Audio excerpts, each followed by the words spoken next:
JNTV Show.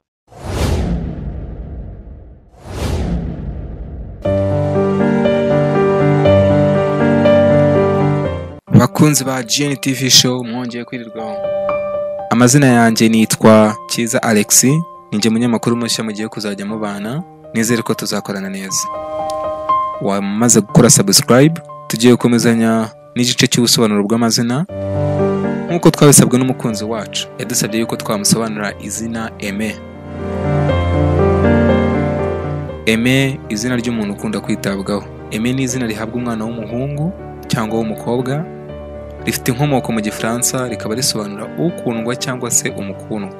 Bimwe mu biranga ba Aime ni umuntu ushaka kwitabwaho, ntihagire ikimubabaza cyangwa kimuhungabanye. Iyo bitagenze gutyo usanga ahora arwaragurika. Yabaye umugore cyangwa umugabo, Aime yita ku nshingano, kimwe n'uko ashobora kubyihorera akegirana ibindeba igihe ateretswe urukundo. Ni umuntu uzi kujya inama, ureba kure kandi uzi gushakisha imibereho uko bishoboka kose. Ni umuntu ugaragaza ubumuntu mu kugira isoni n'amarangamutima menshi.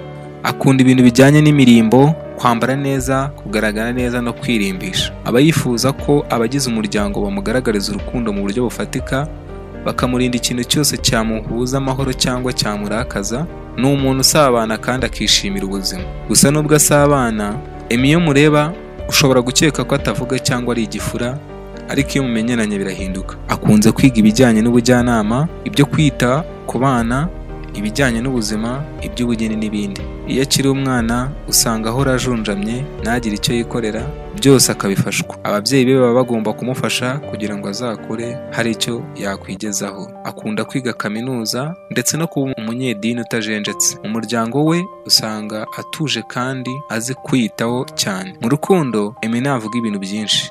Uwo bakundana bagomba kureba ku byo amukorera kurenza ibyo amubwira. Mbaye mbashimiye, n'abandi bashaka ko tubasobanurira amazina mugende mutwandikire inbox, ubundi ubutaha tuzaza turi gusobanurira.